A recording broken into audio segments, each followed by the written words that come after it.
এই রাত, এই হাসপাতালের বারান্দা, এ যেন রহিমার চিরচেনা আশ্রয়। কখনো দোকানের ছাউনির নিচে, কখনো কোনো গলির অন্ধকার কোণায়। একরকম অভ্যস্ত হয়ে গেছেন, কিন্তু অভ্যস্ত হয়নি তার ছোট্ট মেয়ে মরিয়ম। মানুষের করুণা নিয়ে তার দিন কাটে। এক এক দিন এক এক দরজায় হাত পাচ্ছেন। কখনো এক প্লেট ভাত, কখনো কিছু টাকা। যা পান তা নিয়েই চলে মেয়েকে নিয়ে তার বেঁচে থাকার যুদ্ধ, যে যুদ্ধ যেন শেষ হবার না। একটা সময় সামান্য মুক্তি এসেছিল রাস্তার ধুলোয় গড়াগড়ি খাওয়া জীবন থেকে।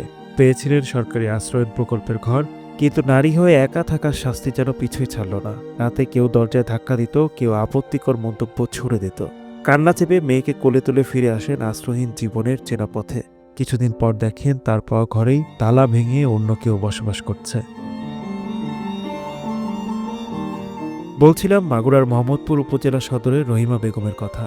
তার পৈতৃক বাড়ি উপজেলার তেলিপুকুর গ্রামে। রহিমা জানান, বাবা বেঁচে থাকতে সৎ মা তাড়িয়ে দেয় বাড়ি থেকে। চলে যান গার্মেন্টসে, সেখানে একজনের সাথে বিয়ে হয়, সন্তানও হয়। পরে স্বামীর অত্যাচারের কারণে সেখান থেকে চলে আসেন। উপায় না পেয়ে পথেই তার এখন রাত কাটাতে হয়। আমার বিয়ে হয়েছিল ঢাকার থেকে। পরে সে স্বামী আমার মারধর করে, জ্বালা যন্ত্রণা দেয়, অত্যাচার করে। পরে আমি চলে আসছি সেখান থেকে। চলে এসে মানুষের দুয়ারে কাজ কাম করে খাই বেড়াইছি। পরে আমার মেয়েটা হয়েছে। মেয়েটা হওয়ার পরে মেয়েটারে নিয়ে আমি দাঁড়ে দাঁড়ে এ জায়গায় শুয়ে থাকি, ও জায়গায় শুয়ে থাকি, মনিটারে নিয়ে চায়ে চিনতে বিক্রি করে খাচ্ছি। তারপরে সরকার আমার একটা ঘর দিল, সেই ঘরটাও মানুষে নিয়ে নিয়েছে আমার কাছ থেকে। মোহাম্মদপুর বাজারের প্রত্যেকের কাছে এক চিরচেনা মুখ এখন রহিমা। সবাই যে যার মতো সহযোগিতা করছেন, কিন্তু সবার আক্ষেপ রহিমা আর তার ছোট্ট মেয়ে মরিয়মকে নিয়ে।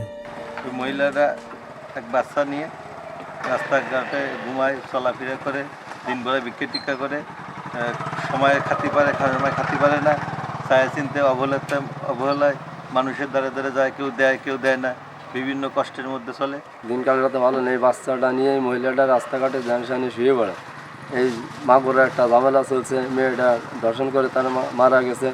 আবার এনার যে অভিনয়, এরকম কোনো নিশ্চয়তা নাই।